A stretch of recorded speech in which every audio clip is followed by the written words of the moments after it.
My name is Donovan Livingston, and I came to address you in the best way I know how, but you have to forgive me. I have to take this moment in for a little while. When I spoke at my high school graduation several years ago, my high school English teacher threatened to replace me on the program or cut my microphone when she found out that I was interested in doing a poem as a part of my remarks. So I am eternally grateful for being able to share this piece of myself in my most authentic voice with you this afternoon. So, spoken word poetry. It insists on participation, so if you feel so compelled, snap, clap, throw up your hands, rejoice, celebrate. Class of 2016, this is your address, and this is your day. Education, then, beyond all other devices of human origin, is a great equalizer of the conditions of men. Horace Mann, 1848. At the time of his remarks, I couldn't read, I couldn't write. Any attempt to do so, punishable by death. For generations, we have known of knowledge's infinite power, yet somehow we have never questioned the keeper of the keys, the guardians of information.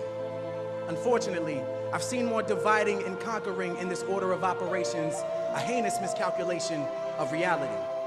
For some, the only difference between a classroom and a plantation is time.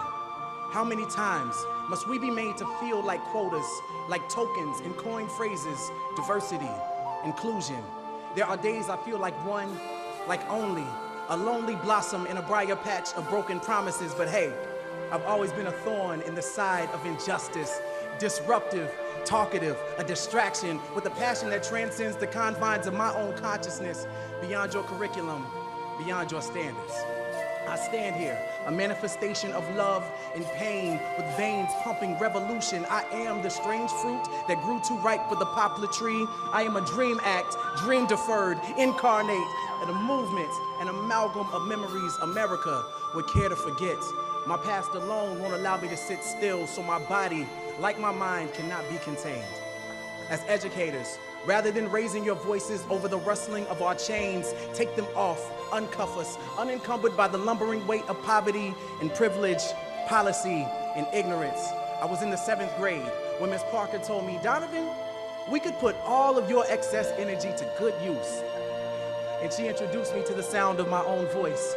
She gave me a stage, a platform. She told me that our stories are the ladders that make it easier for us to touch the stars. So climb and grab them. Keep climbing, grab them. Spill your emotions in the Big Dipper and pour out your soul. Light up the world with your luminous allure. To educate requires Galileo-like patience. Today, when I look my students in the eyes, all I see are constellations.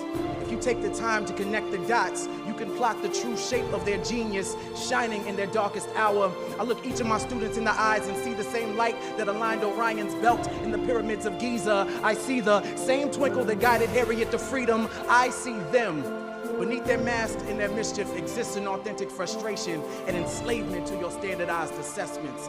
At the core, none of us were meant to be common. We were born to be comets, darting across space and time, leaving our mark as we crash into everything.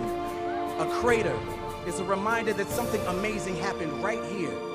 An indelible impact that shook up the world. Are we not astronomers searching for the next shooting star?